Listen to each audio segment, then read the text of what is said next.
Hello बच्चों, आज हम 11th क्लास की फिजिक्स का चैप्टर 9 पढ़ने वाले हैं, मैकेनिकल प्रॉपर्टी ऑफ फ्लूइड। इससे पहले हमने सॉलिड की पढ़ी थी, आज फ्लूइड की पढ़ेंगे।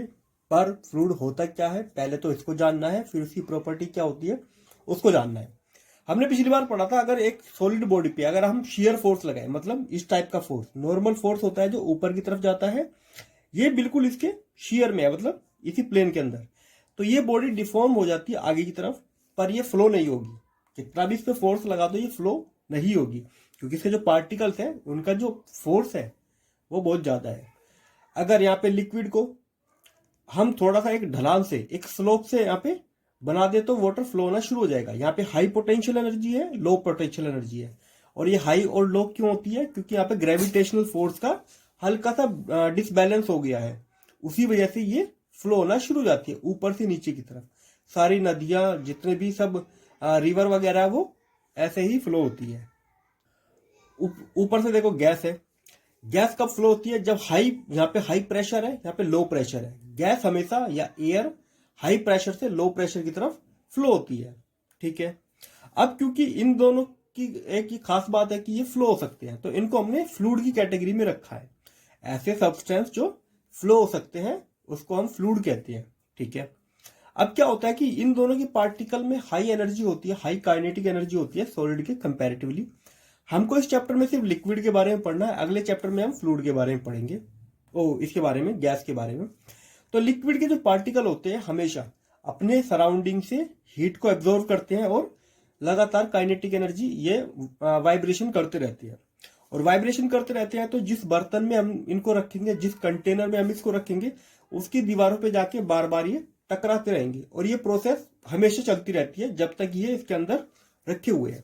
अब जैसे ये टकराएंगे तो मोमेंटम यहाँ पे ट्रांसफर होगा। तो जो मोमेंटम चेंज हो रहा है डिवाइड बाय टाइम, उसी को हम कहते हैं फोर्स। क्योंकि जब यहाँ पे ये टकराएंगे तो फोर्स तो यहाँ पे लगेगा, तो इस कंटेनर की जो दीवारें हैं उस पर फोर्स प्रोड्यूस होगा। और इस फोर्स को हमने एक अलग नाम दिया है जिसको थ्रस्ट कहते हैं। ठीक है। तो थ्रस्ट क्या होता है? जो ये पार्टिकल दीवारों से जाके टकरा रहे हैं उसी को कहते हैं थ्रस्ट। अब देखो बच्चों, एक लिक्विड इक्विलिब्रियम में कब होता है? सीधी सी बात है, जब वो किसी बर्तन में रखा हो या शांत हो, वो फ्लो ना हो रहा हो, तो उसको कहेंगे लिक्विड जो है इक्विलिब्रियम में है। और जैसे ही किसी ऑब्जेक्ट को उसके अंदर डालेंगे तो उस पे हमेशा 90 डिग्री के एंगल पे या नॉर्मल फोर्स लगाएगा लिक्विड। ठीक है। जैसे ऑब्जेक्ट रखा हुआ है, इस पे जो हर डायरेक्शन से लिक्विड का फोर्स लगेगा वो हमेशा इसकी सरफेस के 90 डिग्री एंगल पे होगा, नॉर्मल होगा। ठीक है। कोई भी टेंजेंशियल फोर्स यहाँ पे नहीं लगेगा, क्योंकि ये लिक्विड रेस्ट में। ठीक है। क्योंकि अगर मान लेते किसी तरफ से टेंजेंशियल फोर्स लगेगा तो नेट टेंजेंशियल फोर्स यहाँ पे डेवलप हो जाएगा ना, तो इसका मतलब लिक्विड को आगे फ्लो होना चाहिए। पर क्योंकि लिक्विड रेस्ट में है तो यहाँ पे सिर्फ और सिर्फ वो कंपोनेंट कैंसिल हो जाएगा, सिर्फ यहाँ पे नॉर्मल ही फोर्स लगेगा। तो जो हाइड्रोस्टैटिक फोर्स होता है, हाइड्रो का मतलब पानी, मान लो पानी का जो फोर्स है या किसी लिक्विड का जो फोर्स होता है हमेशा परपेंडिकुलर होता है सरफेस ऑफ बॉडी, जो बॉडी इसके अंदर रखी हुई है। ठीक है। फिर बात आती है, अगर यहाँ पे फोर्स है तो प्रेशर भी होगा। अगर मान लेते हैं कि ये जो इसके अंदर रखा हुआ है कोई ऑब्जेक्ट, इस पे जो भी थ्रस्ट लगा है डिवाइड बाय एरिया, तो वो क्या आ जाएगा इसकी सरफेस पे? प्रेशर। तो प्रेशर क्या होता है? Thrust divide by per unit area, इसी को कहते हैं प्रेशर।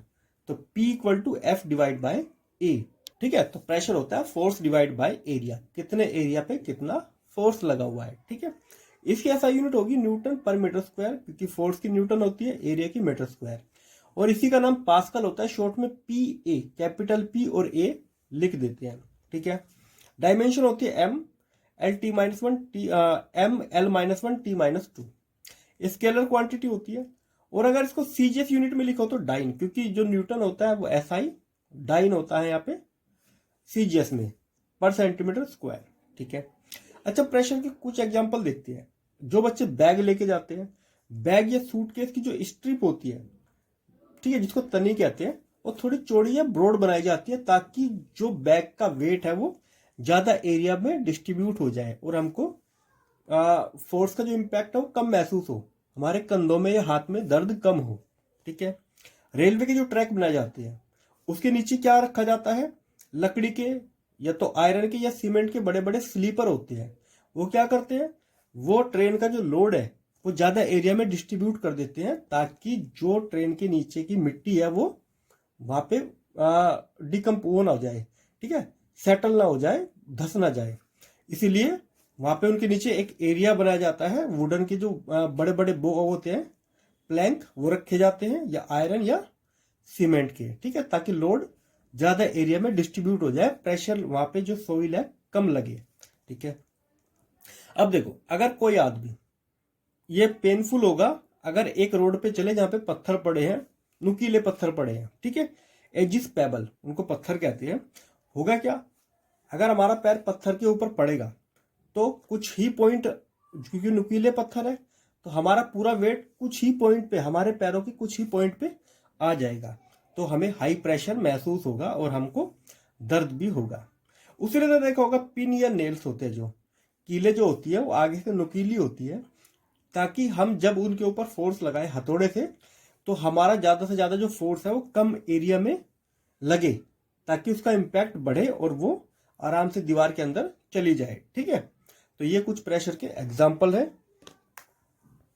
ठीक है। चलते हैं आगे। अब देखो बात करते हैं बच्चों डेंसिटी के। डेंसिटी क्या होती है? डेंसिटी का मतलब होता है कोई बॉडी जो है उसके पार्टिकल कितने पास पास है, ठीक है। फॉर्मूला होता है मास अपॉन वॉल्यूम, मतलब कितनी वॉल्यूम में कितना मास है, उसी को डेंसिटी कहते हैं। जैसे एग्जांपल के लिए मानो एक तरफ आपके पास लकड़ी है और उतनी ही बिल्कुल सेम साइज का हमारे पास लोहा है, तो लोहा क्योंकि ज्यादा भारी होता है क्योंकि उसके अंदर पार्टिकल की संख्या ज्यादा है। एग्जाम्पल के लिए मानो एक बॉक्स हो गया ए और ये हो गया बी। अब इसके अंदर जो पार्टिकल है वो इतने हैं और इसके अंदर पार्टिकल ज्यादा है, ज्यादा पार्टिकल मतलब ज्यादा मास। वॉल्यूम दोनों की सेम है पर इसके पास पार्टिकल ज्यादा है, तो ये हाईली डेंस है, ये लो डेंस है, ठीक है। यहाँ पे संख्या ज्यादा है, मास ज्यादा है, सेम वॉल्यूम के अंदर, इसका मतलब इस पार्टिकल की डेंसिटी ज्यादा है। एग्जाम्पल के लिए इसको लकड़ी मान सकते हो, उसको आयरन मान सकते हो, ठीक है। इसकी ऐसा यूनिट होती है किलोग्राम पर मीटर क्यूब, और अगर सीजीएस में बदलोगे तो ग्राम पर सेंटीमीटर क्यूब, ठीक है।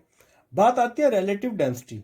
रिलेटिव डेंसिटी को हमेशा क्या करते हैं, कोई भी फ्लूइड हो उसकी रिलेटिव डेंसिटी हम पानी से कंपेयर करते हैं हमेशा, ठीक है। और पानी की डेंसिटी से कंपेयर करते हैं जब पानी 4 डिग्री सेल्सियस पे होता है, तो उस बॉडी की density divide by density of water, ठीक है। तो वाटर से हमेशा कंपेयर या डिवाइड कर देते हैं, उसी को कहते हैं रिलेटिव डेंसिटी। तो डेंसिटी ऑफ उस substance divide by density of water, W यहाँ पे लिखो, ठीक है। अच्छा, वाटर की डेंसिटी जो होती है वो होती है 1000 किलोग्राम पर मीटर क्यूब। कहने का मतलब अगर 1 मीटर क्यूब का बॉक्स बनाओगे जिसकी लंबाई चौड़ाई ऊंचाई 1-1 मीटर हो, तो उसके अंदर पानी कितना आएगा, 1000 किलोग्राम, ठीक है। इसको अगर सीजीएस यूनिट में बदलो तो 1 ग्राम पर सेंटीमीटर क्यूब, ठीक है। एग्जाम्पल के लिए मानो जो एल्यूमिनियम होता है उसकी जो डेंसिटी है वो 2.7 है, और उसकी रिलेटिव डेंसिटी जो है 2.7 है। इसका मतलब है वो पानी से 2.7 गुना ज्यादा भारी है।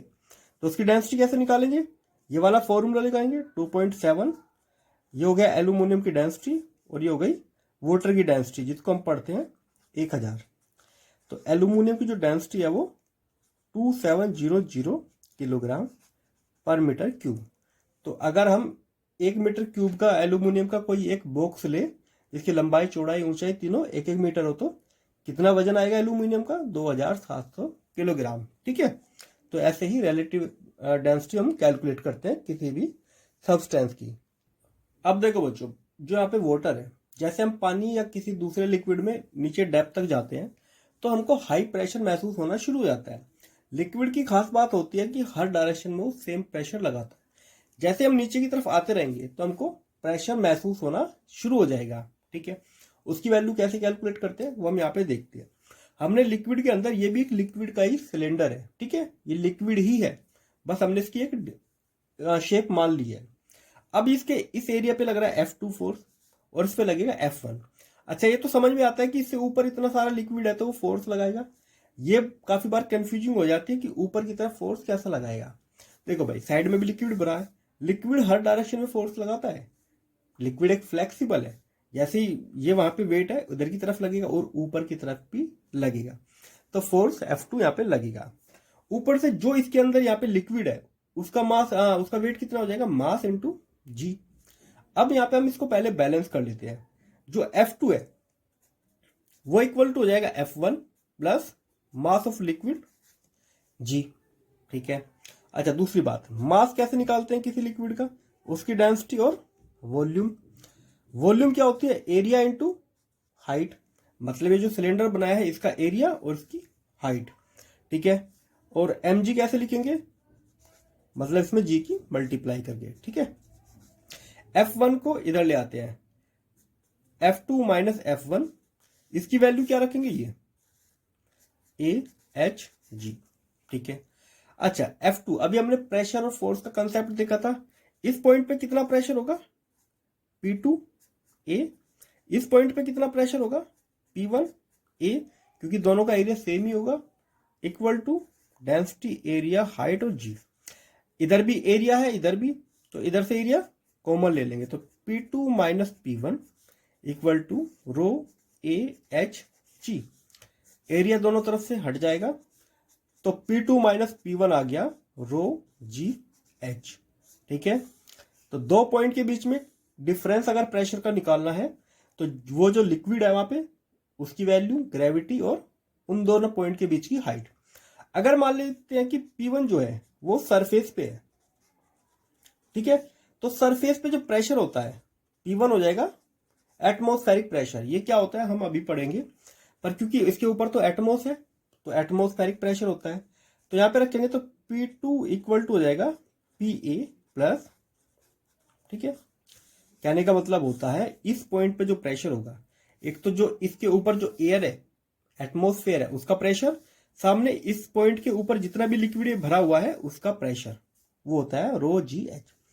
ठीक है। वैसे इस पॉइंट को, ये जो ये वाली क्वांटिटी है, इसको हम कहते हैं गेज प्रेशर। ठीक है। जो गेज प्रेशर, ये एटमॉस्फेरिक प्रेशर हो गया, एटमॉस्फेरिक प्रेशर। अच्छा, एक चीज यहां पे निकल के आती है, अगर पानी का प्रेशर होता है रो GH, इसका मतलब हाइट पे डिपेंड करता है प्रेशर, ना कि एरिया पे डिपेंड करता है। हमने 3 सेम कंटेनर यहाँ पे लिए हैं, तीनों की हाइट में हमने सेम मानी है और सेम ही लिक्विड इनके अंदर भरा हुआ है। ठीक है। तो जब हमने इनका प्रेशर नोट किया तो तीनों का प्रेशर सेम आया। इनकी आकृति अलग अलग हो सकती है, पर अगर हाइट जो है, अगर लिक्विड सेम हाइट तक भरा हुआ है तीनों के अंदर, तो प्रेशर सेम रहेगा। इसी को कहते हैं हम हाइड्रोस्टैटिक पैराडॉक्स।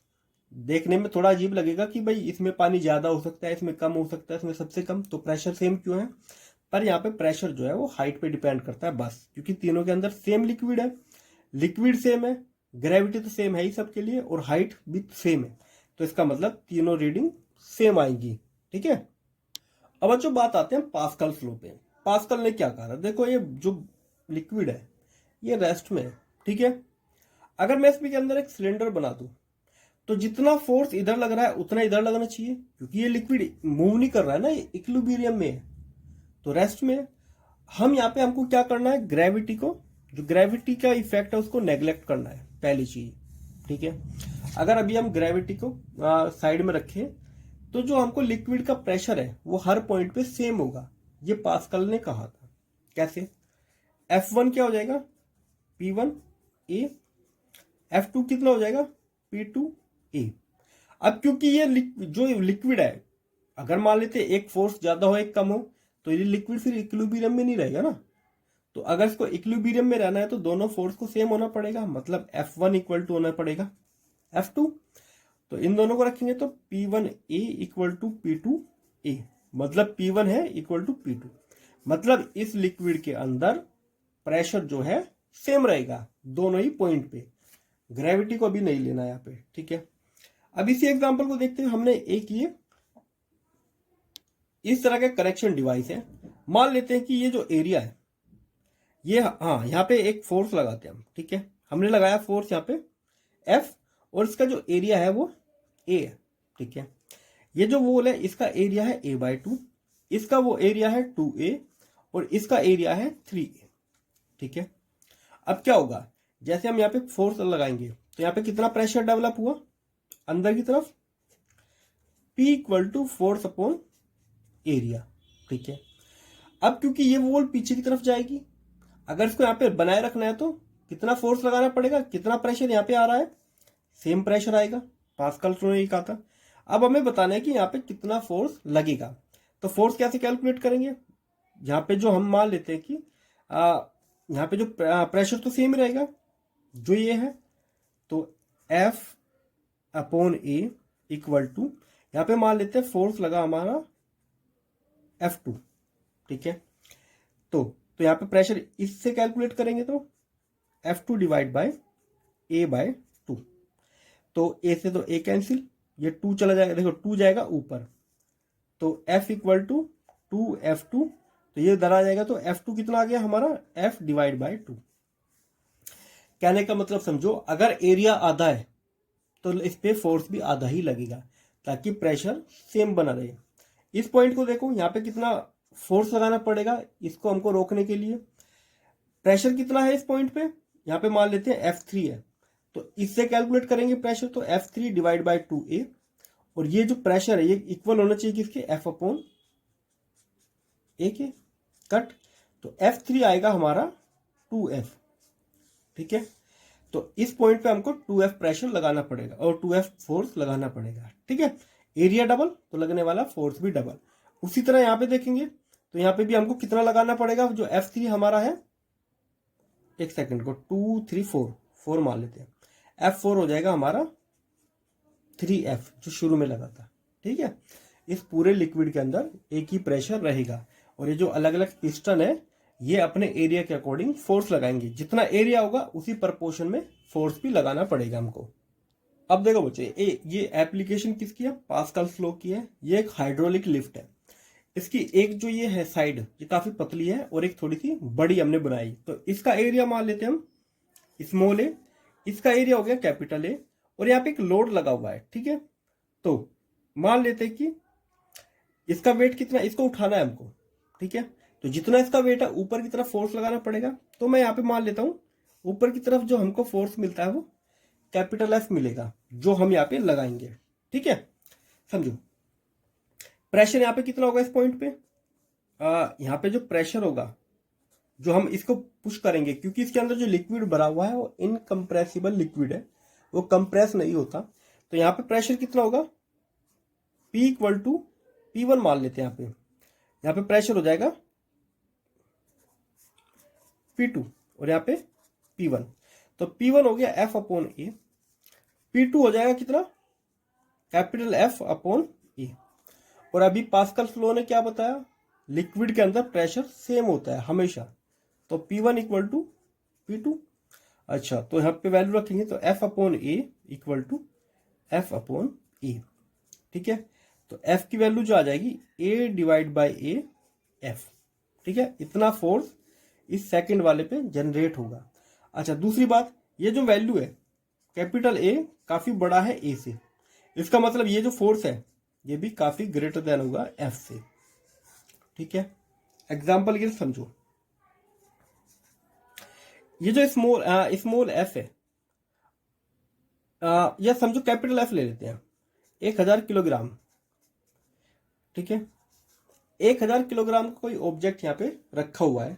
ठीक है, अब यहाँ का जो एरिया है कैपिटल ए वो मान लेते हैं 5 सेंटीमीटर स्क्वायर है, जो स्मॉल पिस्टन है यहाँ पे एरिया मान लेते हैं 1 सेंटीमीटर स्क्वायर है। तो बताओ हमको लेफ्ट साइड में कितना फोर्स लगाना पड़ेगा इस ऑब्जेक्ट को उठाने के लिए। तो हम पास्कल लॉ का यूज करते हैं, तो ये वाला आ जाएगा हमारा F divide by small area कितना है 1। ठीक है, अब दूसरी बात आती है हमारा कैपिटल फोर्स कितना 1000, और ये वाला एरिया कितना है हमारा 5, तो 5 से कट करेंगे तो 200, मतलब कि हम 200 किलोग्राम फोर्स लगा के। ठीक है, कंफ्यूज मत होना, न्यूटन और किलोग्राम बस ये समझाने के लिए है। हम अगर इधर से 200 किलोग्राम या 200 न्यूटन का फोर्स लगाएंगे तो इधर हमको कितना मिलेगा 1000। अब ये सुनने में थोड़ा अजीब लगेगा कि ये 200 से 1000 क्यों हो गया, पर इसके पीछे भी एक लॉजिक है बच्चों, यहाँ पे कोई जादू नहीं है। समझो, जितना लिक्विड हम यहाँ पे डिस्प्लेस करेंगे उतना ही लिक्विड ऊपर की तरफ पड़ेगा, क्योंकि लिक्विड की वॉल्यूम थोड़ी बदलेगी।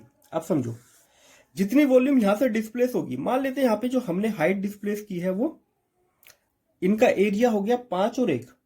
मान लेते हैं यहाँ पे हमने, अगर एरिया 5 गुना बढ़ रहा है, अगर हम यहाँ पे इसको 5 सेंटीमीटर नीचे की तरफ करेंगे तब जाके ये 1 सेंटीमीटर उधर होगी, ठीक है, क्योंकि दोनों तरफ वॉल्यूम क्या होनी चाहिए, सेम।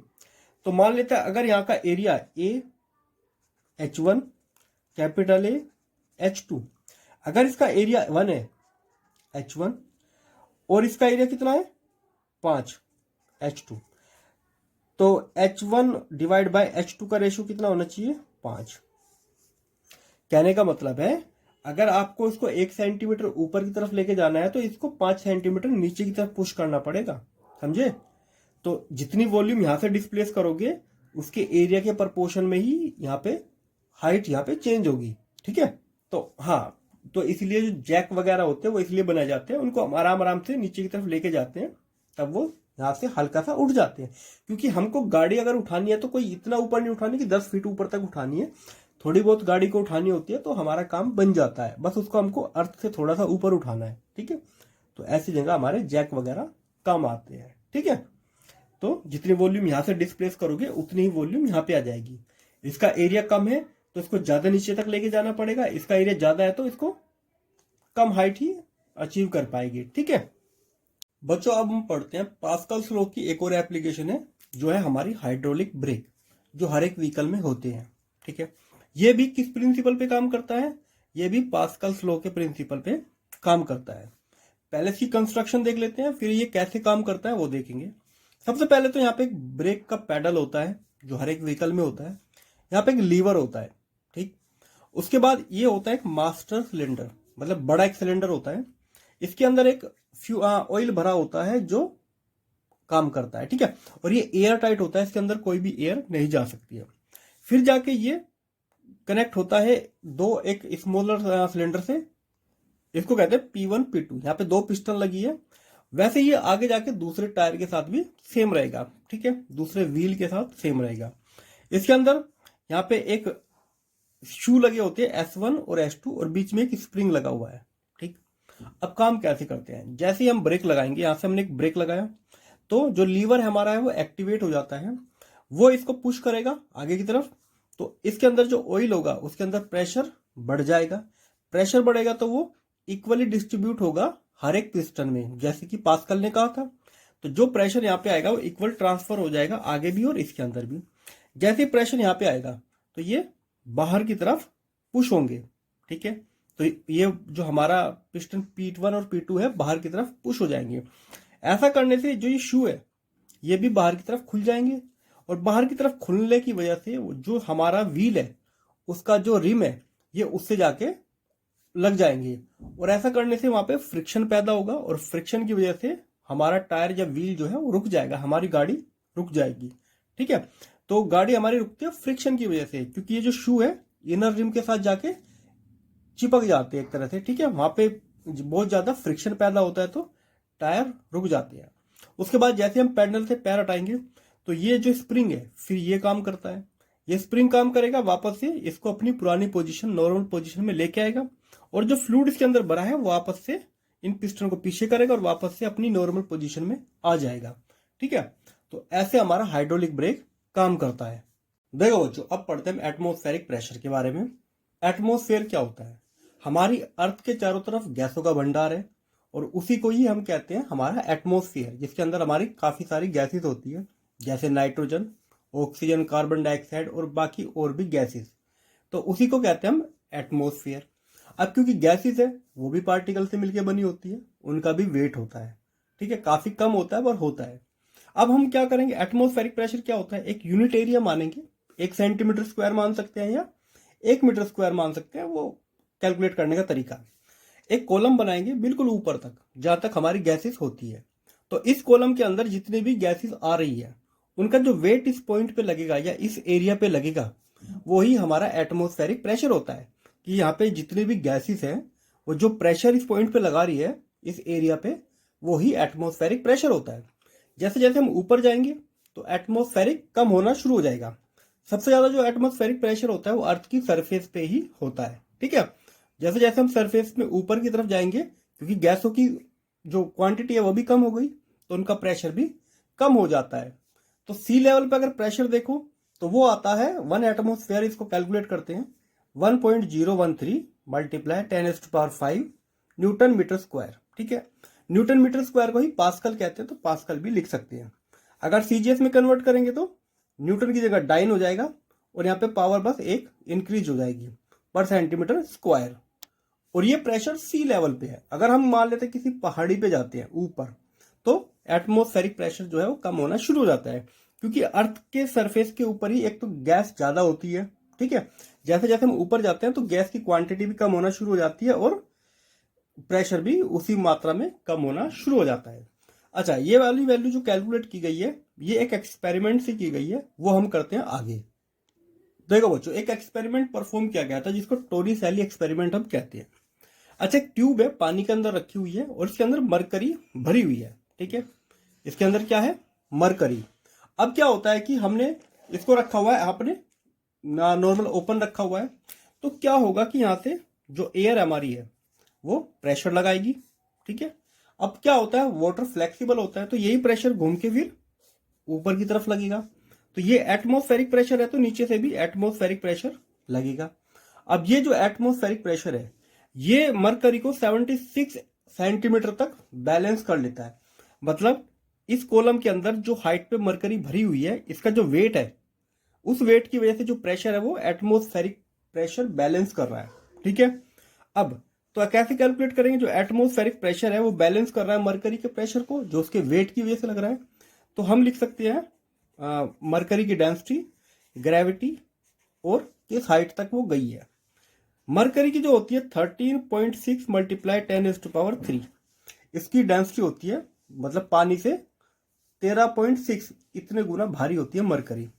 ग्रेविटी की वैल्यू होती है 9.8, और एच कितना गया है 76 सेंटीमीटर, तो इसको मीटर में बदलने के लिए लिखेंगे 76। जब इसको हमने सोल्व किया, तो सोल्व करने के बाद हमारा क्या आएगा, 1.013 मल्टीप्लाई 10⁵ न्यूटन पर मीटर स्क्वायर, जो हमने अभी देखा था। तो इससे हमको पता चला एटमॉस्फेरिक प्रेशर जो है वो इतना होता है। अब देखो बच्चों, इसी फॉर्मूले का यूज करके अगर हम अपने एटमॉस्फेयर की हाइट को अगर कैलकुलेट करने की कोशिश करें कि आखिर हमारे जो आसपास गैसेस है वो कितने हाइट तक है, तो इसी फॉर्मूले का यूज करेंगे तो हाइट को हम निकाल सकते हैं atmospheric pressure, density of gas. ठीक है, जो गैसेस हमारे पास है, और जी जो हमने गैसेस की डेंसिटी ली है वो ले लेते हैं 1.3 मल्टीप्लाई 10⁻³ किलोग्राम पर मीटर क्यूब। तो डेंसिटी हम कितना लेते हैं एयर की, 1.3 किलोग्राम पर मीटर क्यूब। वैल्यू यहाँ पे रखेंगे, तो यहाँ से जो एटमॉस्फेरिक प्रेशर है वो तो हमको पता है 1.013 10⁻⁵, 1.3 और मल्टीप्लाई 9.8। ऐसा करने से हमको लगभग 8 किलोमीटर रीडिंग आई है। ठीक है, कि एटमॉस्फेयर की जो हाइट है वो 8 किलोमीटर है, पर ऐसा नहीं है। एक्चुअल में जो हमारा एटमॉस्फेयर है वो 8 किलोमीटर नहीं है। ठीक है, क्योंकि देखो यहाँ पे जो गैस की डेंसिटी हमने लिया 1.3, वो एक जैसी नहीं है, तो गैस की डेंसिटी चेंज होती रहती है। ठीक है, तो इसीलिए ये वाली वैल्यू सही नहीं है, क्योंकि होमोजीनियस यहाँ पे अर्थ के पास गैसेस नहीं है, कहीं पे गैसेस ऊपर जाके ठंडी भी हो जाती है। ठीक है, तो एक्चुअल जो हाइट हमने अब तक ऑब्जर्व की है वो लगभग 400 किलोमीटर के आसपास हमारा एटमॉस्फेयर है। ठीक है, ये तो हो गया एटमॉस्फेयर को करने का तरीका, कैसे उसको कैलकुलेट करते हैं। अब बात करते हैं उसकी यूनिट की। देखो एटमॉस्फेयर को कई अलग अलग यूनिट में भी हम दिखाते हैं, उसकी काफी सारे यूनिट्स हैं। ठीक है, तो इसकी अलग अलग जो यूनिट होती है, ऐसा यूनिट क्या है वो हमको पता ही है, 1 अगर सीजीएस की बात करें 1.013 10⁻⁶ डाइन सेंटीमीटर स्क्वायर। अच्छा, इसको टोर में भी हम लेते हैं। 1 टोर कितना होता है, 1 mm ऑफ मरकरी कोलम। ठीक है, तो 1 टोर में भी हम इसको लिख लेते हैं, बार में भी लिखते हैं। जो मीटियोलॉजिकल प्रोजेक्ट होते हैं वहां पे जब कैलकुलेट किया जाता है तो बार में यूनिट ली जाती है। ठीक है, तो 1 बार होता है 10⁵ पास्कल। ठीक है, ये सभी एटमॉस्फेयर को कैलकुलेट करने के लिए यूज की जाती है, मतलब प्रेशर को कैलकुलेट करने के लिए ये सारी यूनिट ले सकते हैं, पर मैक्सिमम केस में आपको ऐसा यूनिट ही देखने को मिलेगी। ठीक है, अब चलते हैं कि 2 पॉइंट के बीच में प्रेशर को कैसे निकालेंगे। अगर कोई पाइप से हमको पाइप के अंदर प्रेशर कैसे निकालते हैं। देखो बच्चों, ये जो डिवाइस है इसको मैनोमीटर कहते हैं, ठीक है। इसका नाम है मैनोमीटर, ठीक है। वैसे इसको हम यू ट्यूब भी कहते हैं, ठीक है, यू ट्यूब, क्योंकि यू शेप में बनी हुई है ना। अब मान लेते हैं पाइप है, पाइप का एक क्रॉस सेक्शनल एरिया दिख रहा है, इसके अंदर कोई लिक्विड फ्लो हो रहा है, गैस भी फ्लो हो सकती है। अच्छा, अगर यहाँ पे हम क्या करते हैं, इसमें ये यू ट्यूब मैनोमीटर एडजस्ट कर लेते हैं। इधर से प्रेशर जो आएगा, इस पॉइंट पे प्रेशर लगेगा, वही प्रेशर ट्रांसफर होके इस पॉइंट पे लगेगा, ठीक है। मान लेते हैं यहाँ पे प्रेशर है ए, इस पॉइंट पे प्रेशर है बी, ठीक है। अब ऊपर से एटमॉस्फेरिक प्रेशर आ रहा है पी ए, इसके अंदर एक लिक्विड भरा होता है कोई दूसरा, ठीक है, जिसकी मान लेते हैं डेंसिटी हो गई रो। अगर हमको लो प्रेशर कैलकुलेट करना है, ठीक है, तो यहाँ पे जो लिक्विड भरा जाता है उसकी डेंसिटी कम होनी चाहिए। अगर हाई प्रेशर को कैलकुलेट करना है तो यहाँ पे हाई डेंसिटी फ्लूइड भरा जाता है। क्यों? अगर प्रेशर हाई होगा तो यहाँ पे ज्यादा हैवी लिक्विड भरना पड़ेगा ताकि उसकी हाइट जो है ज्यादा ना चली जाए, क्योंकि अगर 25-30 फीट पे हाइट चली जाएगी तो उसको फिर कैलकुलेट कौन करेगा, चंगा भी चाहिए, ठीक है। तो बहुत से केस में मरकरी भी भर लेते हैं जब हाई प्रेशर हमको कैलकुलेट करना होता है, और बाकी भी लिक्विड ले सकते हैं। अब देखो, इस प्रेशर के अंदर मान लेते हैं पीए, इतना प्रेशर है, ये प्रेशर इस लिक्विड में घूमेगा। अब इसको एक बैलेंस पॉइंट बना लो, ठीक है। जितना प्रेशर पीए यहाँ पे है उतना ही यहाँ पे होगा, ठीक है, इसको कह सकते हैं हम, उतना ही यहाँ पे आ रहा होगा। तो ये जो पीए प्रेशर है ये बैलेंस करता है पीबी प्रेशर को, और ऊपर से जो प्रेशर आ रहा है, ठीक है, एटमोस्फेयर का तो आ ही रहा है। पीबी प्रेशर क्या होगा, ये लिक्विड कॉलम की जो हाइट है इसके वेट की वजह से जो प्रेशर आ रहा है वो, तो पी ए इक्वल टू आ जाएगा पीबी प्लस पीसी। पीबी कितना है, जो इस लिक्विड के वेट की वजह से बैलेंस हो रहा है, तो ये हो जाएगा जी एच प्लस पीसी कितना है, या पी ए लिख लो यहाँ पे, जो होता है हमारा एटमोस्फेरिक प्रेशर, ठीक है। अच्छा, इसको हम नाम दिया हमने गेज प्रेशर। गेज प्रेशर मतलब जो पाइप के अंदर, ठीक है, एटमोस्फेरिक प्रेशर तो हर जगह होता है, जो ये वाली क्वांटिटी होती है इसको गेज प्रेशर का नाम हम देते हैं, ठीक है। ऐसे हम प्रेशर को कैलकुलेट करते हैं।